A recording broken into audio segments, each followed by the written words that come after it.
All right. 3, 2, 1. How's it going, everyone? This is Grifftalk here, and welcome back to Grifftalks, a show where we openly discuss NASCAR. First thing to talk about, this is our first Friday show. So with that being said, there are a couple of announcements I do need to make. There is no news portion of Grifftalks anymore. All the news stuff is out. So if you guys want me to talk about news, put down in the comments below and I will greatly consider it. And the simple reason for that is to condense down my video length. Hopefully it works. The next thing I want to quickly say is the new order of the videos for Grifftalks moving forward.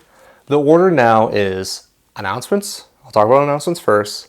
Then I'll respond to 5 comments from the previous episode of Grifftalks. Then I'll talk about one bigger thing that's on my mind that either a person brought up or just something that's like I've seen and I just want to talk about. And then finally, I'm going to talk about my picks for the week.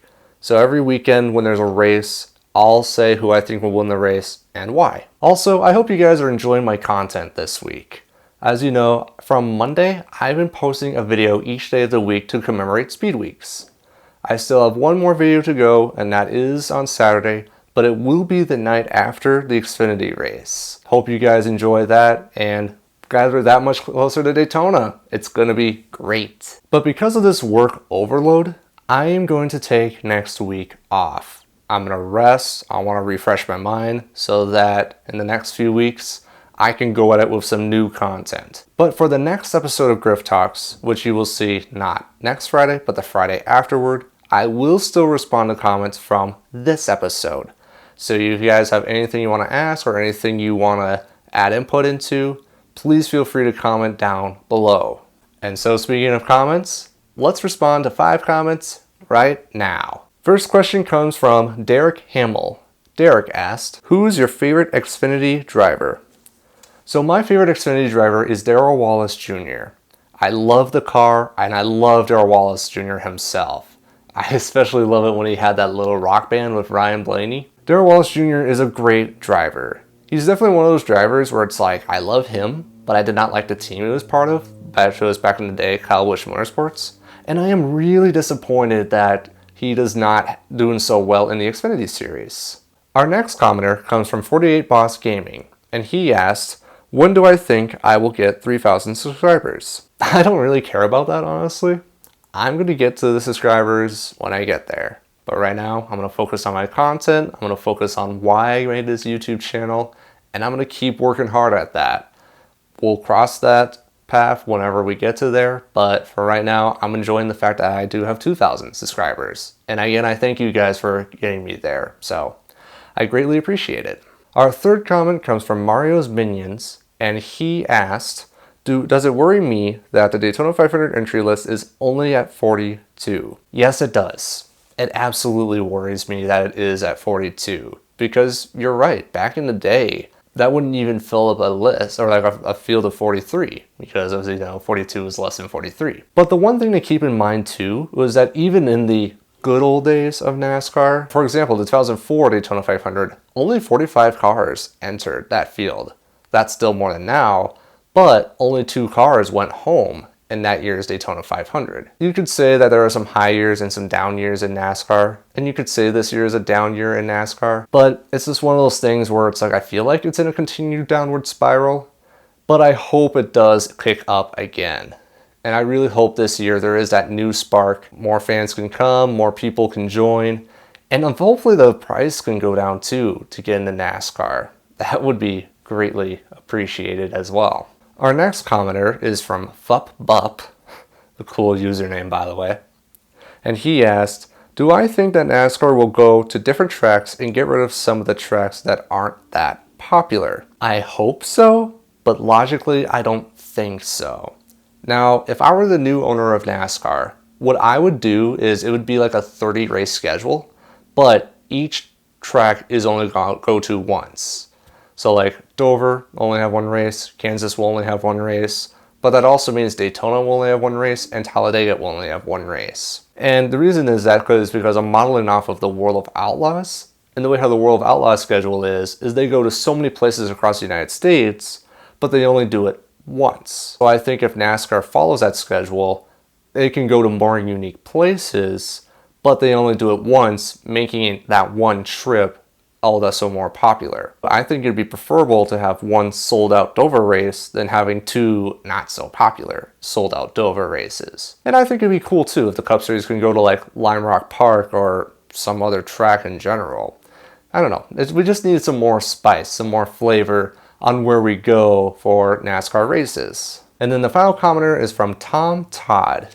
Tom Todd commented, "Do I think a playoff format has a place in motorsports?" I'm going to say yes and no. Because the way I see it, the way how a champion should be determined is through points. If you have the most points, if you have the most consistency and best finishes, then yes, you should be awarded as the champion. However, as an incentive for drivers farther in the back from like 10th through 16th, there should be a playoff that's also involved, so that they still have a little incentive to compete and race still. Now sure, wins mean a lot, but like having that incentive for playoffs would be great as well. Because what I'm thinking is they can do the playoff and whoever wins that playoff can get like $1 million or something like that, but it makes for more competition. But then we could still have that points championship and whoever gets the most points is the champion. But if it just so happens that the playoff champion is the regular season champion, then they can get like a bonus $5 million or something like that. And so it's one of those things where it's like the idea of a playoff is interesting. A playoff should not decide who will win the championship. Because again, NASCAR is not football. I love how we make connections to football, but we are not football. We are NASCAR. We are its own thing. It's a good idea, but it shouldn't decide who the champion should be. So now the one thing I really want to talk about in this episode is pre-ordering. A few things have come up just from my point of view about pre-ordering that I kind of want to discuss with you guys about. And also just as a note, this is more of a discussion-based show.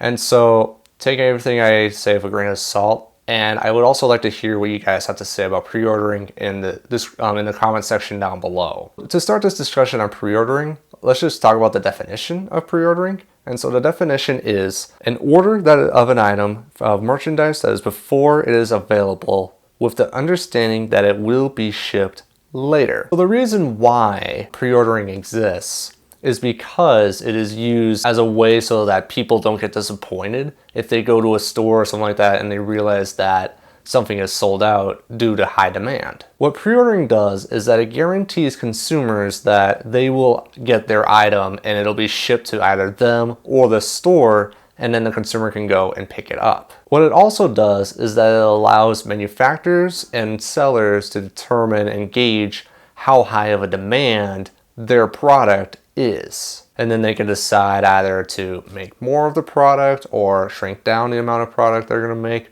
or cancel the product in general. Another part of pre-ordering is pre-order incentives, and that is a tactic for creators to persuade their buyers to pre-order their items and to get it earlier.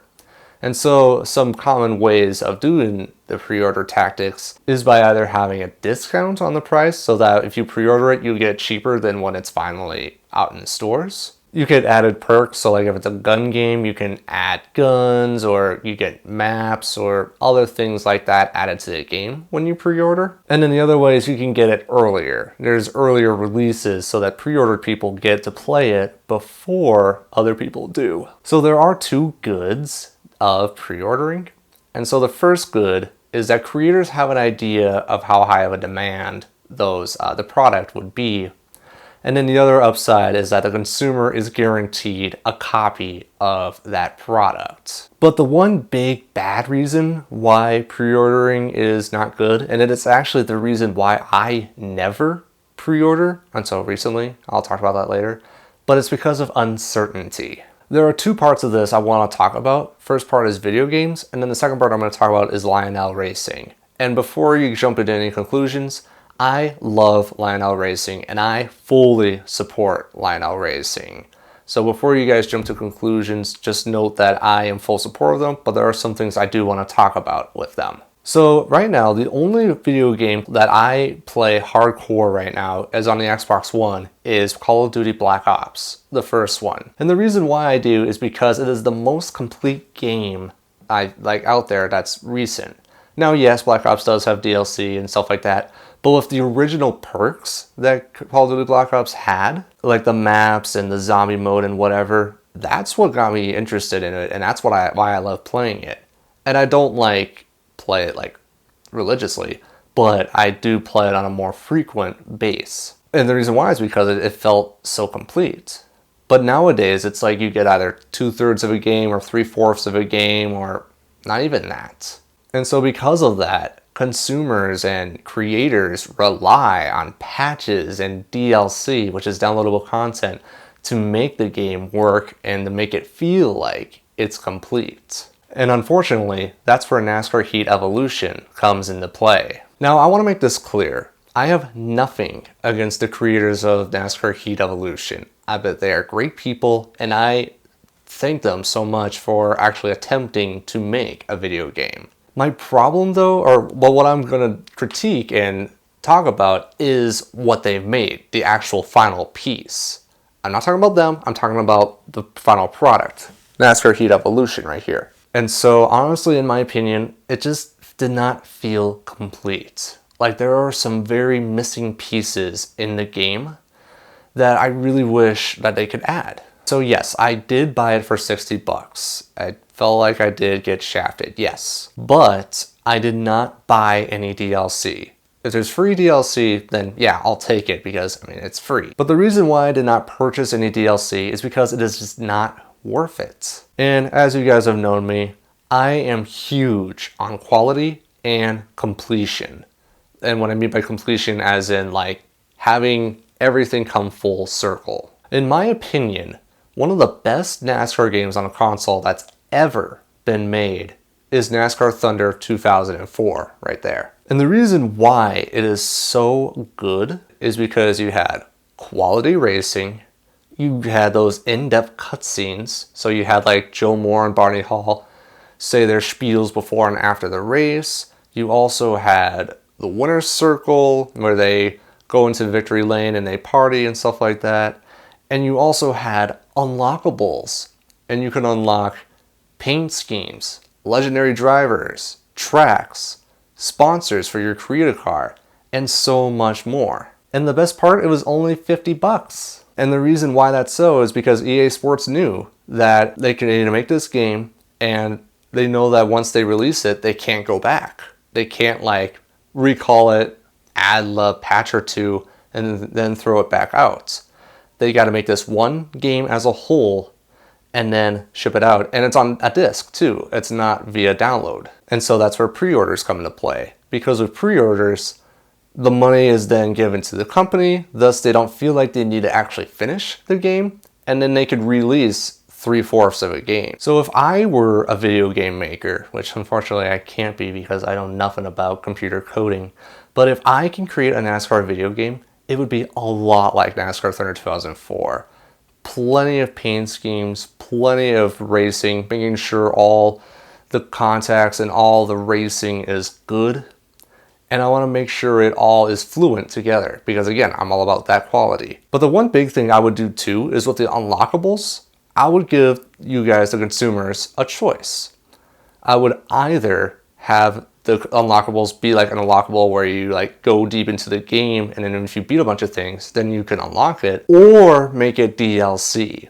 If you don't want to work for it and just pay some money, then you can do it that way too. Because in my opinion, you should definitely earn those perks of those unlockables, and you shouldn't have to like work somewhere else or steal your mom or dad's credit card just so that you can get that extra gun or get the 2017 car set for NASCAR Heat Evolution. Because the way I see it now, like what NASCAR Thunder 2004 was a complete puzzle. It was complete from the beginning to the end, and everything was set on. And then the way how a perfect video game should be is the original piece should be perfect, and then the additional pieces are then like you can like drill out a hole of a puzzle piece, and then you could stick another piece in, and then you can make another world that way. But what NASCAR Heat Evolution is, and what many other video games recently are now like, is just this like 3/4 of a puzzle piece where you have all the pegs on the outside, and then you add the DLC, and all it is just more puzzle pieces, but the puzzle is never finished. And what's worse is us people get poorer. Because what happens now is that games that are not even complete, we pay $100, $120 for the product.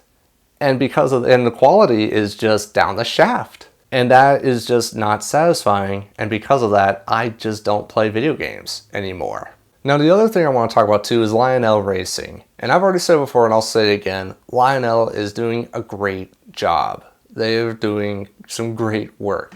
There's some things I want to talk about, and it does relate to pre-ordering. Now, Lionel does have a system for pre-ordering, and what they do is, if Lionel gets enough pre-orders at the beginning, then they'll ship the car out. But if it doesn't get enough, it gets canceled. And so, first of all, I get it. Lionel does not want to have like an excess amount of cars in their warehouse, and because of that, the price of them will go low and it will not be worth it to have them inside their warehouse or storage room or whatever. So the way I see it, there are two kinds of people out there. There are hardcore diecast collectors like myself, and then there are casual NASCAR fans. The casual NASCAR fans, they would like get one or two diecasts of their favorite driver. Like, for example, there are some people where like they'll have a little shrine of like Kevin Harvick memorabilia with like Kevin Harvick posters, t-shirts, uniforms, helmets, whatever. And then they'll have some diecasts of just Kevin Harvick because that's that fan's favorite driver. But then as for the hardcore collector, like, we don't care who is driving the car. It's just that there are so many different cars to choose from and we just want to collect them all. But because we have that system, we know that the Kevin Harvick cars, the Kyle Busch cars, the Dale Earnhardt Jr. cars, we know those will sell because those guys are high in popularity. And yes, Kyle Busch does have fans, believe it or not. But they're so high in popularity that we know those cars will sell. But then like the lower drivers, and the reason why those cars get canceled is because they just don't have enough support.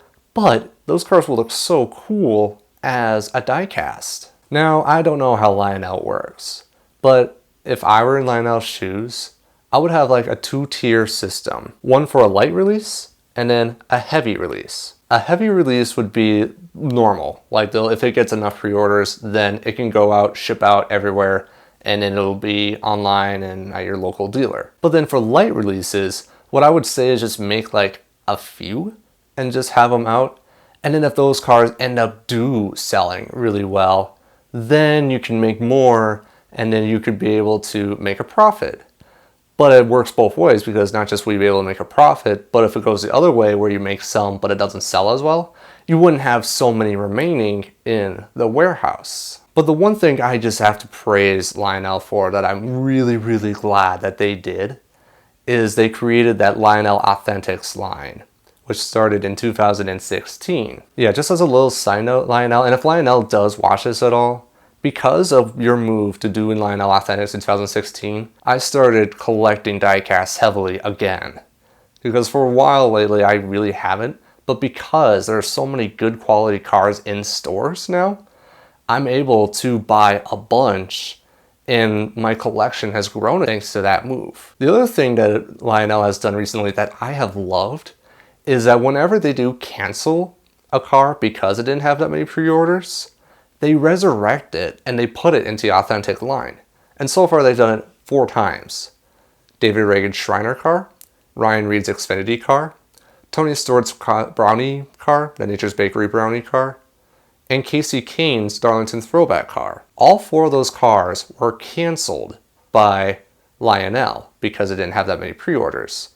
But what they did instead is they threw it back into the Authentics line, which is so cool because it still gives us, the consumers, a chance to buy those cars when we thought we would never have that chance again. And so I hope moving forward, Lionel can keep doing that, because it's so cool, because there are so many choices now. Because it's either you can get the Lionel cars online or at your local dealer, or you can get those other cars at your Walmart, Target, Toys R Us, whatever. So the last thing I want to bring up on the Lionel side is I am absolutely disappointed that Ryan Reed's 99 Lily Diabetes car was never made. And as you know, Ryan Reed drove 1 Cup race in 2016, and it was at Talladega, and it was in a 4th Roush Racing car in the number 99 Lily's Diabetes Ford. Lionel did have up for pre-order that car in the 124 and 164 scale.